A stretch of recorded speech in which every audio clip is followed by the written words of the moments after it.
After everything happened with the manifestation and London season, um, and just my overall experience with being at Target, I ended up getting a job opportunity in the office at Food Lion, right? I did not want to work at Food Lion. Matter of fact, matter of fact, I think I can genuinely say worst job I've ever had. Second worst job I ever had. The worst job I ever had was at Daddy Mac's washing dishes. But I digress on that. Fast forward, now I'm working in Food Lion. And it's time for me to get to work. I'm like, now that I've gotten more comfortable recording and writing, I got 2 albums under my belt, a few music videos, most of which do not exist now, unfortunately. But I was feeling good. I was like, dude, I can do this. I can make this work. My plan is a little, it's a little off. By now, I was supposed to already be like on tour and stuff. I think I was like 19 at the time. But hey, it's all right. I'm gonna make it work. So like I did at Target, while I was at Food Lion, I was writing songs. I used to keep a little notebook in my pocket, and anytime it was some downtime and I didn't have to, count tills or, do any paperwork in the office or make any deposit, anything like that, I'm writing. I'm just filling up this little notebook and I'm getting as many ideas as I can. Every night I'm getting home, and let me back up. My shifts were trash. So I had to make the most use of my time possible. I would either work 7 to 3 and get off and go straight to recording, or I would work 3 to 11, get off and go straight to recording, or I would work open to close. Hated working open to close. And it didn't matter though. Anytime I was in there, I was working on music because I was like, I can't stay here. I hate it here. I go to make my next album and I start thinking like, I'm looking for ideas. I'm looking for inspiration. And I get the idea of living and loving, right? Because like I said, I was in a real dark place after my granddad passed away and I was trying to, climb back out of that. So I had living and loving.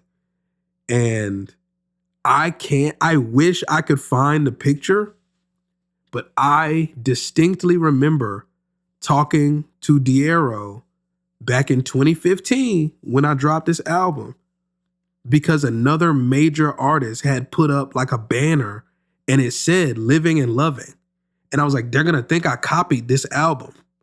And I don't mean like the old, like it wasn't like an old album that was resurfaced. No, it was like somebody in the mainstream in 2015. Like it could have been Kanye, it could have been Big Sean, whoever it was. I really can't remember. But it was like a black and white picture and it was a banner on the side of a building and it was talking about their next album was coming. It was like an album tease. That album never ended up coming out, thankfully, at least not with that name. But I know that was a thing. And I was like stressing out because I was like, man, I'm trying to be original. I'm trying to do stuff. I don't want to look like I'm just copying what the people in the mainstream are doing. So I get to work. I start working on this album. And at this time, I'm trying to get better. Like I'm trying to actively improve my skills. Like I said, I've done most of this by myself at this point. So I had to be the one that started going, hey man, this is not good. Do something else. This is not good. Do something else. But I've never had that like writer's block or fear of putting stuff out. Like even if it's bad, even if I look back and realize, oh, it's bad. At that time, I was like, I got to get it out and I got to get it away from me and I got to move on and just do something else. So I get to work on living and loving. And I remember having this conversation with my mom about feeling like I was always getting let down from stuff.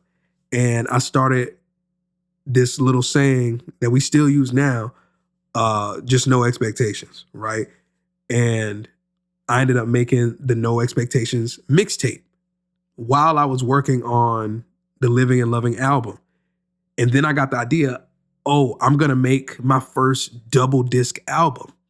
And I started looking back at I had went and I listened to Biggie's album, and I started listening to Tupac's album, and I was like, man, because for those that don't know, I did not have an extensive knowledge of hip hop when I first started music, even up until this point. Like, I was still very new to learning all of this stuff.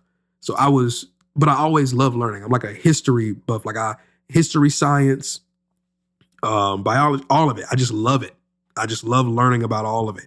So giving myself the time and opportunity to just go back and look at music history and hip hop history specifically, I was in hog heaven, right? So I'm learning and I'm trying to digest and dissect.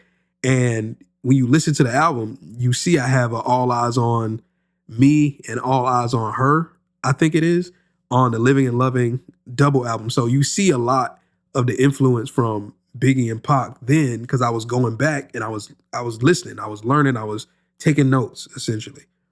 So while I'm deciding, okay, I'm doing my first double album, I also go, you know what? I'm gonna do a double mixtape too.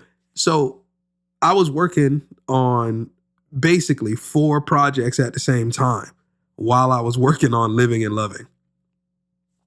So I am getting mixtape beats. I'm getting album beats. I'm buying beats at this point, right? I'm buying beats. So beat leases back then, you might be able to get like a buy one, get one from some people, like Flash Beats. You might be able to get some. Ever since the start of all of this, I've always bought beats from Tone Jones.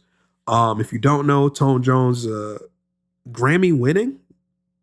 I want to say Grammy winning. I don't think he's just Grammy nominated. Producer and fantastic producer. I've been getting beats from him since I was a literal child. I would love the opportunity to meet him in person one day, but we've exchanged emails and messages here and there, and I've had, whole projects produced by Tone at this point. So I go into working on this album and this mixtape, and I'm just knocking songs out. And I mean, when I say knocking songs out, I mean like all day, every day. I'm writing, I'm falling asleep writing, I'm waking up writing, I'm going to work writing, I'm in the car, everywhere. I'm just as many songs as I possibly can. Then it's time for me to start working on getting singles done. It's time to get the wheels in motion. I start looking, and this is when I started learning more about the marketplace when it comes to purchasing beats and licensing and things like that. So some producers had sent me beats, but some beats that I bought, I didn't realize, I only bought a free use, right? So yeah, the beat was maybe $25 for the lease, but the lease says I can't sell nothing. And I'm like, that really messed me up. So some of those songs had to go to the mixtape. So then we had to restructure it. I said we, like it was a team of people working on this. I had to restructure it and go in and start putting songs aside. So I remember I went back because I was still working at Target and Food Lion at this time. Because my boss, she had asked me to come back for a little bit, just long enough to, work some stuff out. I thought I was done. I was not done. So I'm in there at Target again, since I had to go back. Well, I didn't have to, but whatever. I went back and I was talking to one of my coworkers in there, and I was just showing him some of these songs we were working on.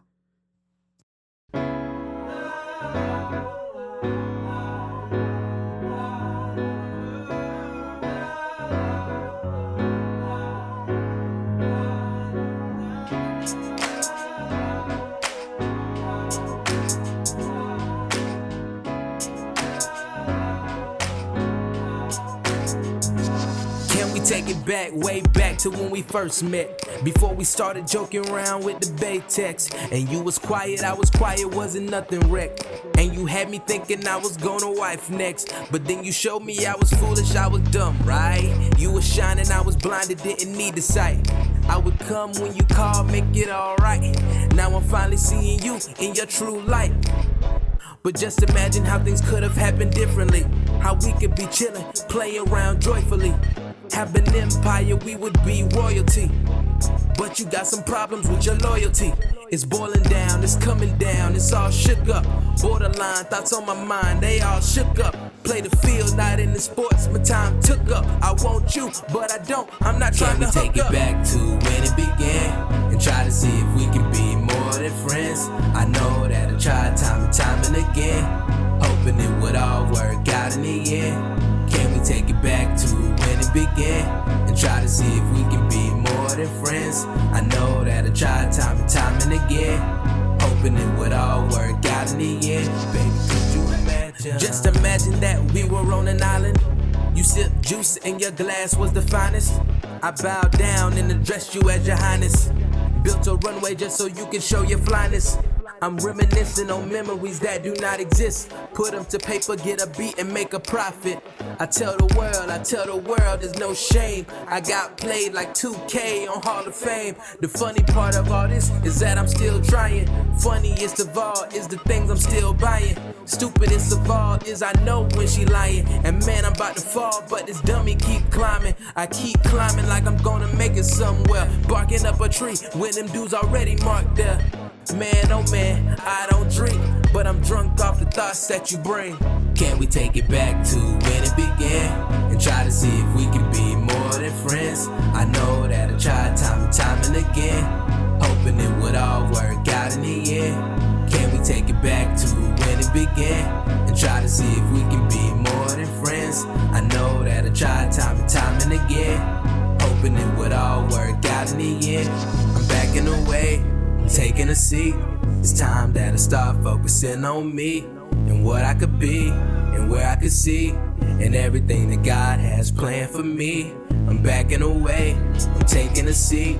It's time that I start focusing on me and what I could be and where I could see and everything that God has planned for me. I'm backing away, I'm taking a seat.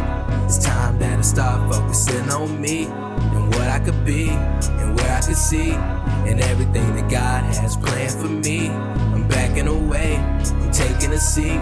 It's time that I start focusing on me and what I could be and where I could see and everything that God has planned for me.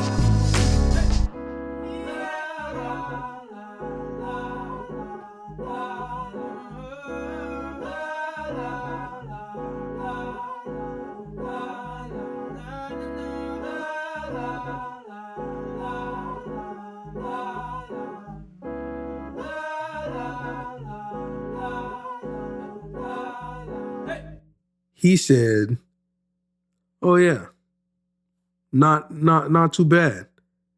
I took that. I was like, because he would have just said it's terrible. He would have just called it trash. I took that. I said, all right, we in motion. Let's go. I'm dropping a single. As I'm dropping that single, I realized, oh, I need one more, right? One more good single push before I drop this album. Luck would have it, my family was going on a trip to Florida. So I'm like, oh, I gotta go. Hey, Target, Food Line, I'm taking this time off. I'm going to Florida. In my mind, I know everybody else was like, oh, we're going on vacation. You know, it'll be nice to go to Florida, whatever. In my head, this was purely a music opportunity for me. I'm like, okay, I'm going to another area. I got to get a video done. I got to record. I got to get footage. I got to do everything that I can while we're here. Laptop, bag. Songbook, bag. Microphone, bag. I'm ready to go. So we get there. Day one, I'm ready to work. Everybody else want to just relax, chill. I'm like, nah, bring out the laptop. I got songs to edit. This album got to drop whether I'm in Florida or not. So while I'm there and I'm working, I'm like, man, how am I going to shoot this video? I don't know this area. I'm not driving around too much. They didn't want us driving. I was old enough to drive, but they were just, and as an adult now, I get it. I was still a teenager. We were in a different state. Thinking about it now, I don't know what I was doing because it wasn't like I put it in the GPS and just went. I just got on the road and drove. I wouldn't do that now. Like I would actually try to see where I'm going first. But while we were there, yeah, we piled in the minivan and I put us on the road. We went to Target. We went to Walmart, got some snacks. I got some CDs, did what I had to do. But we get back. I put all my little cousins to work, right? I'm like, hey, I need you on the camera. Here's my phone. We shot it on, I don't remember which iPhone it was. We 100% shot it on an iPhone or an iPod. So that was when we shot the video for Snakes. Snakes, I don't even think I ended up putting it out as the single. And if I did, I just don't remember. But I shot the video for it in Florida and we were walking around this neighborhood we were staying in. I think that was like an Airbnb we did or whatever they used to be called.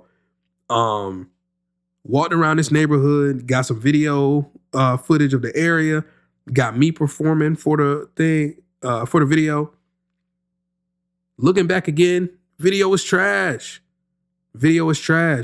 But I respect the fact that I was putting in the work.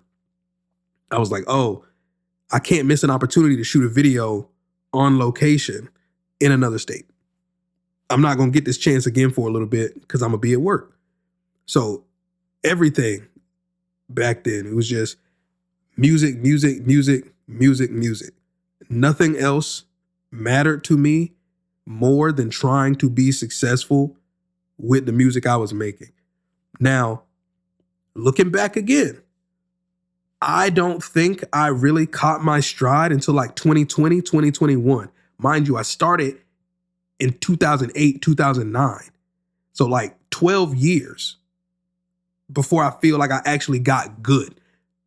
But I also understand how all of this stuff that I did and went through and all this music that I made, if I had never made it, I would not feel like I'm as good as I am now.